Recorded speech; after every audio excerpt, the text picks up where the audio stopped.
துதி, இன்னொரு பக்கம் புலம்பல். இந்த ரெண்டுத்துல நம்ம ஆண்டோடைய சமூகத்துக்கு அதிகமா கொண்டு போறது என்ன? புலம்பல் தான். ஆண்டுடைய சமூகத்துல புலம்பவே கூடாதுன்னு கிடையாது. ஏன்னா நம்முடைய ஆண்டவர் புலம்பலை புறக்கணிக்காத தெய்வம். அவர் நம்மளுடைய தகப்பன். தகப்பன் கிட்ட தானே நம்முடைய மனபாரத்தை எல்லாம் கொட்ட முடியும். அதனால தவறு கிடையாது. ஏன்னா ஆண்டவரே புலம்பல் அப்படின்ற ஒரு புஸ்தகத்தை வேதாகமத்துல வச்சிருக்காரு. அதனால புலம்புறது தப்பு கிடையாது. ஆனா எந்நேரமும் ஆண்டுடைய சமூகத்துல நான் புலம்பிட்டே இருக்கேன் அப்படின்னா தவறு. ஏன்னா புலம்பல்னால ஒரு பிரயோஜனமும் கிடையாது.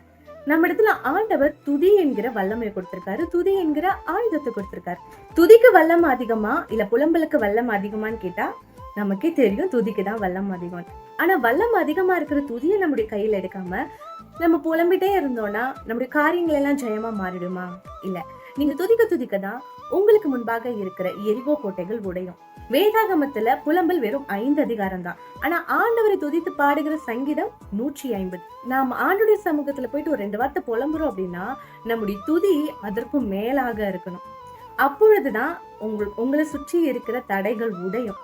துதிக்கு இருக்கிற அந்த வல்லமையை நாம் மறக்கிறதுனாலதான் அநேக நேரத்துல நாம் புலம்பிட்டே இருக்கிறோம். சங்கீதக்காரனாகிய தாவீது சொல்கிறார், ஆண்டவர் என் புலம்பலை ஆனந்த களிப்பாய் மாற பண்ணுவார்னு. ஆனந்த களிப்பாய் உங்க புலம்பல் எப்ப மாறும் தெரியுமா? உங்க வாயிலிருந்து புறப்படுகிற ஒவ்வொரு துதினால மட்டும்தான். ஆண்டோட சமூகத்துல உங்க புலம்பல் ஒரு பக்கமா இருந்தாலும் ஆண்டவரை கிரியை செய்ய வைக்கிறது எது தெரியுமா? உங்களுடைய துதி மட்டும்தான். நீங்க துதிக்க ஆண்டவர் அவருடைய சிங்காசனத்துல இருந்து எழுந்தருளி உங்களுக்கு அற்புதங்களை செய்வார் என்பதை மறக்காதீங்க. புலம்பல் ஒரு பக்கம் இருந்தாலும் அதை விட நம்முடைய நாவின் துதியில அதிகாரம் அதிகம். உங்க புலம்பல தகப்பன் கிட்ட நீங்க மனதை ஊற்றி கொட்டினாலும் அதை விட அதிகமா அவரை துதிங்க. அவரை துதிக்கும் போதுதான் அற்புதங்கள் நடக்கும், தடைகள் உடையும் என்பதை மனசுல வச்சுக்கோங்க.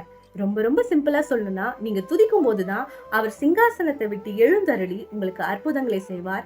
அவருடைய வலது கரம் செய்கிற பராக்கிரமத்தை உங்களுடைய கண்களும் காணும். இந்த வார்த்தை உங்களுக்கு பிரயோஜனமா இருக்கும்னு நினைக்கிறேன். கர்த்தர் தாமே உங்களை ஆசீர்வதிப்பாராக. ஆமென்.